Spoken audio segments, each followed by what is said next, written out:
সুজানা আপু আছেন? জি স্যার, আসসালামু আলাইকুম। ওয়ালাইকুম আসসালাম। আপু আপনি তো 6.5 পেলেন আমাদের রাইটিং এ রিসেন্টলি। জি স্যার।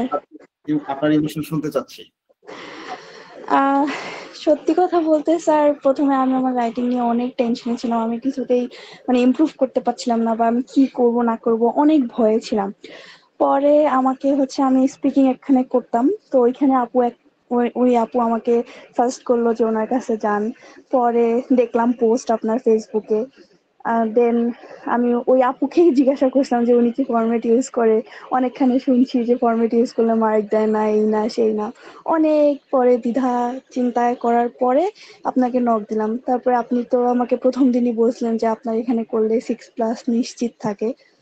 তো পরে ক্লাসগুলো করলাম, করার পরে আস্তে আস্তে প্র্যাকটিস শুরু করলাম, করার পরে আপনাকে লিখা দেখাইলাম। প্রথমের দিকেও অনেক কনফিউশন ছিল যে আমি কি করব, আদৌ কি এই ফরম্যাট দিয়ে মার্ক দিবে কি না। পরে আপনাকে দেখাইলাম, আপনি বললেন যে হ্যাঁ আপু আপনার লেখা হচ্ছে, তখন একটু আশ্বাস পাইলাম যে না হচ্ছে। কিন্তু মক যখন, সত্যি কথা বলতে, মকে আমি সেকেন্ডটা টাস্ক 2 লিখতে পারতাম না, আমার ভয়ে, বা আমি পারতাম না, কিভাবে কি লিখবো পারতাম না। একদিন লিখছিলাম, লেখার পরে 5.5 আসছিল, বা 5 এই টাইপের কিছু একটা আসলো। তারপর থেকে তো আরো টেনশনে পড়ে গেছি। তারপরে সত্যি কথা বলতে আল্লাহর নাম নিয়ে আপনার উপর ভরসা করে প্র্যাকটিস করছি, করে আপনাকেও তো দেখাইছি, দেখার পর আলহামদুলিল্লাহ এই স্কোর আসছে আমার। যে আপু আমাদের স্টুডেন্টদের যে ঝামেলাটা হয়, কারণ মকে যারা খাতা দেখে আমাদের রাইটিং এর যে অনেক, কাউকে ছোট করছি না আমি, মকে যারা খাতা দেখে অনেকে আমাদের রাইটিং মিনিংই ধরতে পারে না। না স্যার, আমি নিজের মতো করে লিখছিলাম, আপনার ফরম্যাট ইউজ করি নাই সেই সময় মকে আর কি। পরে আচ্ছা আপনার ক্লাস করার পরে পরীক্ষা দিছি আর কি। আচ্ছা আচ্ছা। তো অনেক সময় লাস্ট যে মকটা দিছি, আমার পরীক্ষা ছিল 18ই সেপ্টেম্বর। সো আমি 16ই সেপ্টেম্বরে একটা মক দিছি, সেই মকে আমার রাইটিং এ 6 আসছিল আপনার আচ্ছা ফরম্যাট ইউজ করে। প্রবলেম সলিউশন ছিল সেটা। তখন আমি কিছু প্রবলেম সলিউশনের আমার মতো করে একটু লিখছিলাম, আপনার ফরম্যাট লিখছিলাম, লেখার পরে ওখানে আমার 6 আসছিল। তারপরে তো একদিন পরে আমার ফাইনাল পরীক্ষা দিলাম আল্লাহ ভরসা করে। যাক আলহামদুলিল্লাহ, আপনাকে অসংখ্য ধন্যবাদ। জি আপু, তো আমাদের এখানে এইটাই বলি যে মোটামুটিও যদি কেউ আমার কথা মানে অ্যাটলিস্ট 6.5 এটা কোনো ব্যাপার না।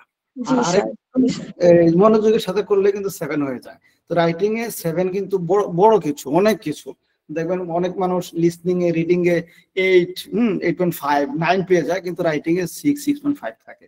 আর আমাদের জি স্যার, এখানে আমি যখন আপনাকে দেখাইছিলাম আমার রাইটিং, আপনিও বলছিলেন যে আমার 7 আসবে, কিন্তু মেইন পরীক্ষায় টাইম কনজিউমিং এর কারণে আমি প্রপারলি লিখতে পারি না। আপনাকে এসে বলছিলাম ও স্যার, তারপরে তো আপনি বলছেন যে আপু টেনশন করে না, হয়ে যাবে। তো হয়ে গেছে।